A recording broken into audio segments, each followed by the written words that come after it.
Pose নিয়ে already ready.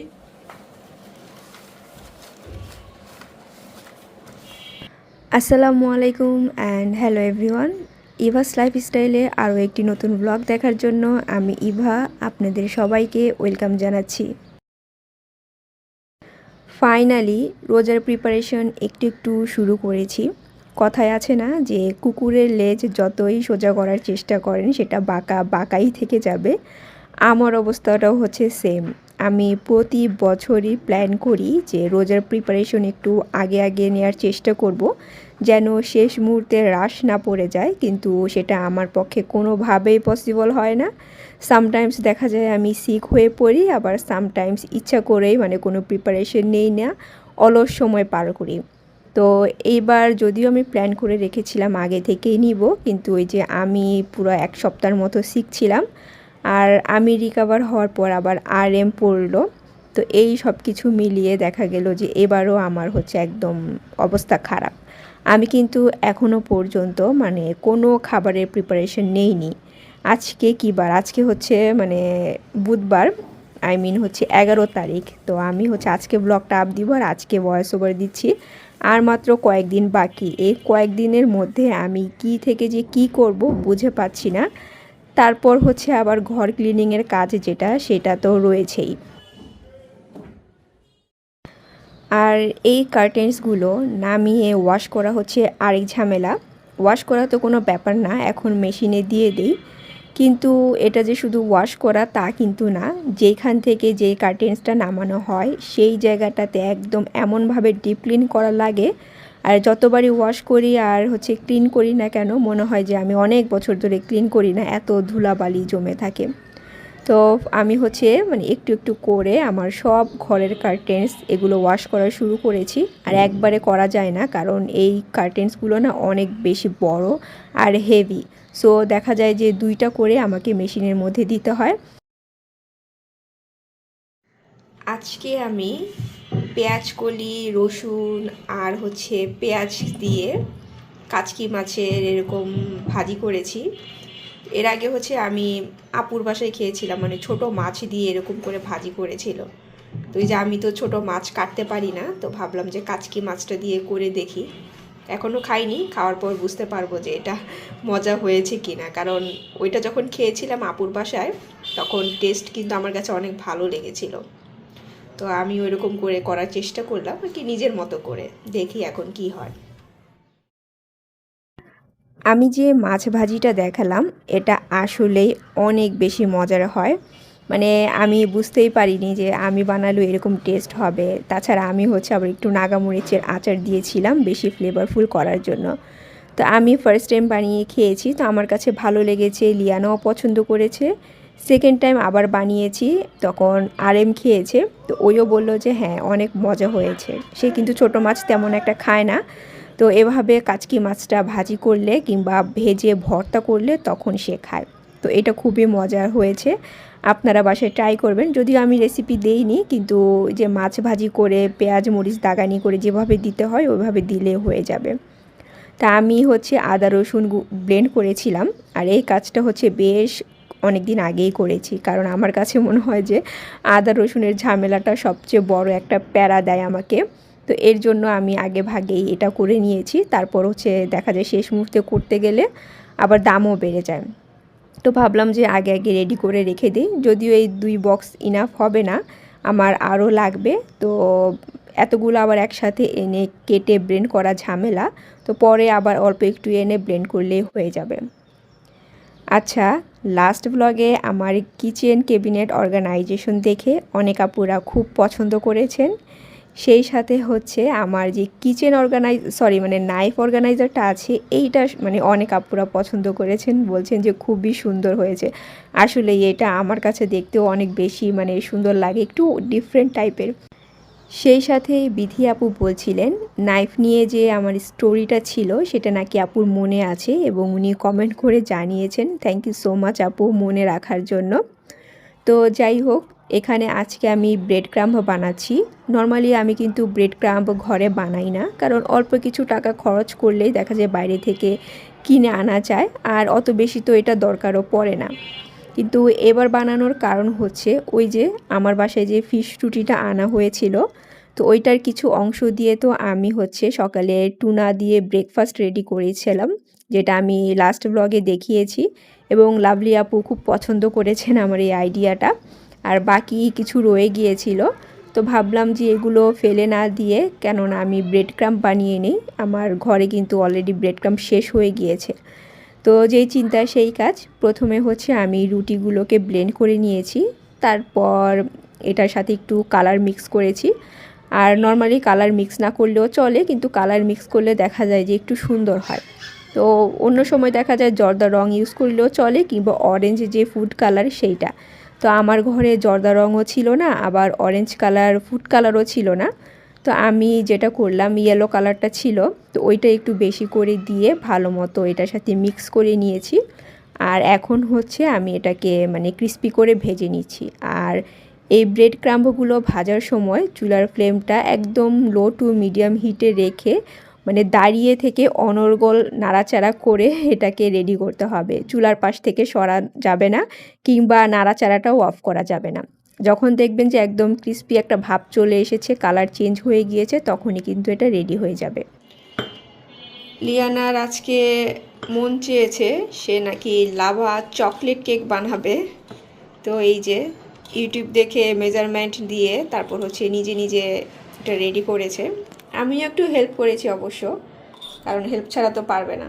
এখন দেখি যে কেমন লাভা কেক সে বানায়।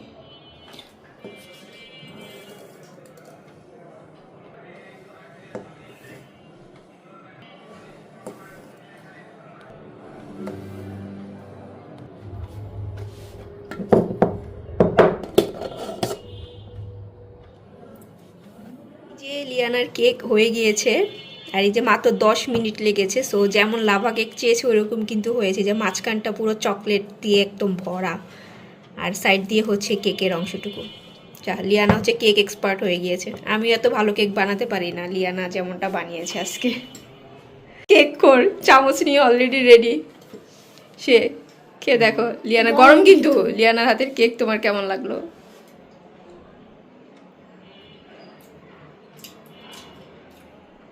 ভালো হয়েছে? অল্প খেয়েছি, আরেকটু খেতে হবে। এই কেক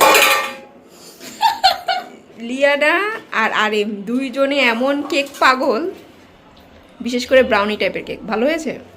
পুরো ঠিক হয়েছে, ঠিক হয়েছে। আর ইয়া চকলেটি একটা ফ্লেভার আছে। ভালো হয়েছে।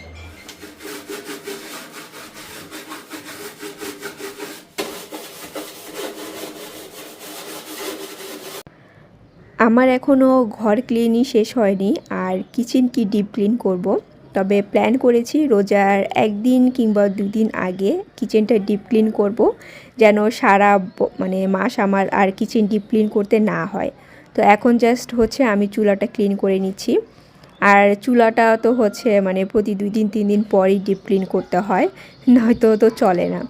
তো যাই হোক, শাকিলা আক্তার আইডি থেকে, আই থিঙ্ক আপুর নাম এটাই, ভুল হলে আপু কিছু মনে করবেন না।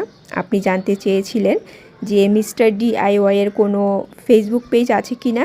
জি আপু, ওনাদের ফেসবুক পেজ আছে, তবে ফেসবুক পেজে হচ্ছে কোনো প্রোডাক্ট ডেলিভারি দেয় কি না সেটা আমার জানা নেই, কারণ ওনাদের পেজে আমি ঢুকলেই দেখি যে কোথায় কোন মানে আউটলেট তারা ওপেন করতে যাচ্ছে, কিংবা কোনো প্রোডাক্টে মানে ডিসকাউন্ট আছে কি না, কী প্রোডাক্ট আছে, এই ধরনের পোস্ট আর কি দেখি।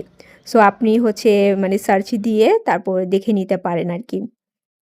তো যাই হোক, ফাইনালি আমি হচ্ছে এই যে রোজার বাজার শুরু করেছি, যদিও এখানে সব বাজার করিনি আজকে। তো এই ওয়াশিং মেশিন ক্লিনিংয়ের যেই মানে কি বলে এটা ট্যাবলেট, সেটা নিয়ে এসেছি। টাব ক্লিনার যেটাকে বলে, এটা এখন দেখি খুবই ফেমাস আর খুব নাকি কাজের। তা আমি শিওর না, তো আমি নিয়ে আসলাম, ইউজ করার পর বুঝতে পারবো। এবার বেকিং পেপার, ফয়েল পেপার সবগুলো একসাথে শেষ হয়েছে, তো ওইগুলো নিয়ে এসেছি। সেই সাথে আমি কতগুলো ক্লিনিং টাওয়েল নিয়ে এসেছি। আমার কিন্তু ক্লিনিং টাওয়েলের দরকার নেই, ঘরে অলরেডি আছে, তারপরেও নিয়ে এসেছি। তার কারণ হচ্ছে মানে যারা এগুলো সেল করে ওরা এত মানে করুণ সুরে রিকোয়েস্ট করে যে আপু নিয়ে যান, মাত্র মানে 5টা মাত্র 100 টাকা, নিয়ে যান, মানে এমনভাবে বলে আমি ওদের কথা শুনলে আর ওদের দিকে তাকালে মানে রেখে আসতে পারি না, সেটা মানে যে কোনো জিনিসই হোক না কেন। আমার কাছে মনে হয় যে জাস্ট মানে এতটুকু টাকার জন্য ওরা কত কষ্টই না করে, কত মানুষের কাছে ঘুরে, তারপর হচ্ছে রোদের মধ্যে বৃষ্টির মধ্যে ঘুরে ঘুরে এগুলো সেল করে। সো এগুলো দেখলে না আমার খুবই মানে মায়া হয় আর কি। তো আমি দেখা যায় যে নিয়ে আসি, আমার কাছে মনে হয় যে মাত্র 100-150 টাকার ব্যাপার, আমি যদি এটা কিনি তাদের অনেকটাই হেল্প হবে। তা আমি নিউ মার্কেটে গেলেও সেম কাজ করি, ওই যে গরম হাঁড়ি পাতিল ধরার জন্য যে লুজ নিই, কিংবা হচ্ছে আপনার কাপড়ের ক্লিপ, কিংবা হচ্ছে আপনার ওই যে সেফটি পিন, এগুলো কিন্তু মানে সব সময় ঘরে থাকে। তারপরও মানে আমার কাছে যদি কেউ এসে মানে রিকোয়েস্ট করে যে নিয়ে যান, আমি না কেন জানি মানে রেখে আসতে পারি না, মনে হয় যে সামান্য কিছু টাকার জন্য নিয়ে যাই, তো আমি থাকা অবস্থাতেও আবার নিয়ে আসি। তো যাই হোক, এই যে আমি হচ্ছে কিছু বাজার করেছি, কিন্তু এখানে হচ্ছে রোজা রিলেটেড যে বুট, ছোলা, বেসন, রং, এগুলো কোনো কিছুই আমার কেনা হয়নি। তো এগুলো হচ্ছে আমি পরে কিনবো, কারণ এগুলো আমার অত বেশি দরকার পড়ে না, অল্প অল্প লাগে। আর অল্প যেহেতু লাগে সো মুদির দোকান থেকেই নিয়ে আসা যাবে। যেগুলো একটু মানে মুদির দোকানে পাওয়া যায় না কিংবা আমার বেশি করে দরকার, ওইগুলোই হচ্ছে আমি ডিসিসি থেকে নিয়ে এসেছি।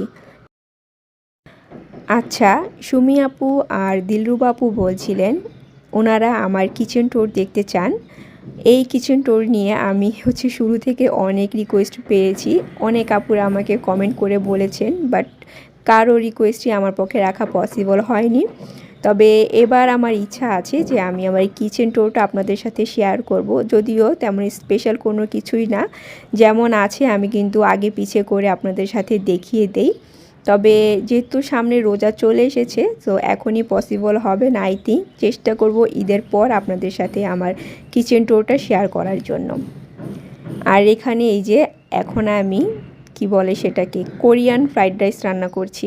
আমার সবচেয়ে ফেভারিট ফ্রাইড রাইস হচ্ছে এইটা, এটা এত মজা লাগে খেতে যে কি আর বলবো।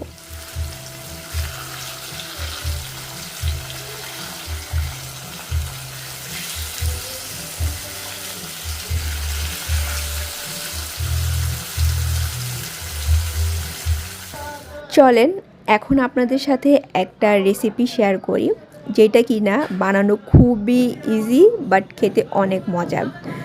আমি জানি না এটার নাম কি দিব, মানে আমি একটা আন্দাজে নাম দিয়েছি হানি গার্লিক লেমন স্যামন, এরকম একটা, কারণ সব কিছু দিয়ে বানিয়েছি। তো প্রথমে আমি ফিশটাকে হচ্ছে পাপরিকা পাউডার, গোলমরিচ, লবণ দিয়ে হচ্ছে একটু আর হচ্ছে গার্লিক পাউডার দিয়ে ম্যারিনেট করে রেখেছিলাম, সেটাকে হচ্ছে ফ্রাই করে নিয়েছি। আর পাপরিকা পাউডারের জন্য কিন্তু ফিশের কালারটা এরকম নাইস এসেছে। সেম তেলের মধ্যে আমার হচ্ছে গার্লিক মানে সরি বাটার দিতে হবে। তো বাটারটা আমি প্রথমে ভুলে গিয়েছিলাম, পরে দিয়েছি। দেন হচ্ছে বেশি করে গার্লিক দিয়ে একটু ভেজে তারপর হচ্ছে আমি চিলি ফ্লেক্স দিয়েছি ঝালের জন্য।